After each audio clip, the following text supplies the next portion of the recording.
James. Colonel Kemp, you mentioned just a moment ago supporters of Hamas in the West. One of the things that has absolutely struck me is the way now with Hamas now isolated largely in the Arab world, which I think no longer sees Palestine as a cudgel with which it can beat the West. The way there are so many in the West who are cheerleading against this deal and who are, giving only the most grudging satisfaction to the Trump administration. What is the, in the UK, tell us about the mood there. We saw those horrific protests against the flotilla being stopped just after that Manchester terror attack. What is happening in Western liberalism that it seems to be still supporting Hamas?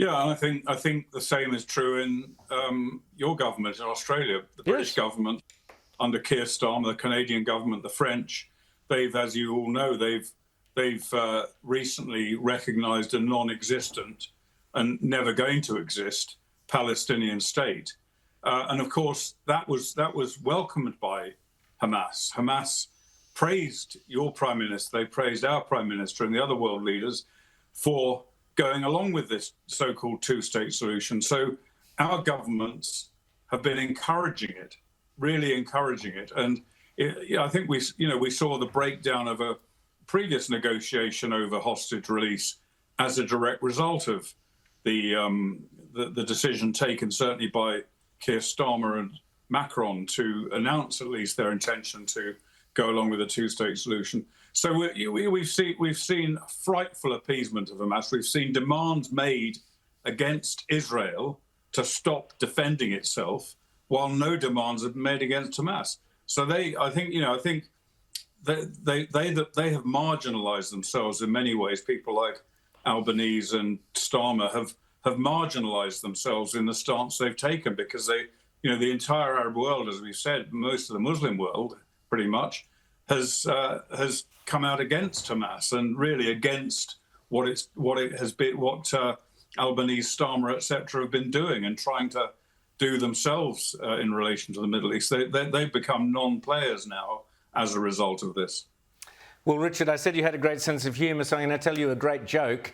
And that joke is that Anthony Albanese is trying to take credit for Donald Trump's peace plan. Can you believe it?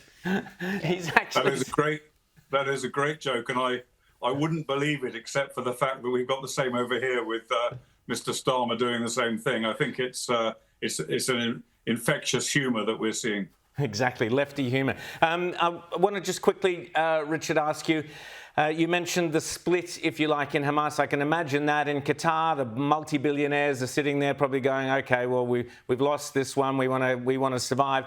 But in Gaza itself, many of the Hamas leadership have been killed. So the Hamas leadership there presumably is the young hotheads, absolute ideologues, brought up, through all the Anwar teaching, determined to go to the death, some glorious martyrdom or whatever.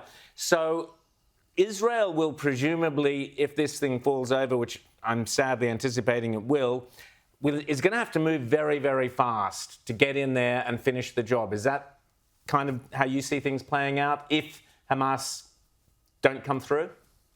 Yeah, absolutely. And I think that there's no question Israel is ready for this. Israel have been dealing with these people for many, many years.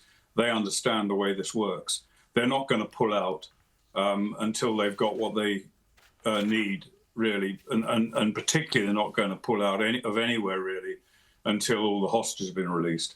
But if it doesn't work out, if that doesn't materialise, which I fear it won't, but I really hope I'm wrong, then the IDF will absolutely return to the charge.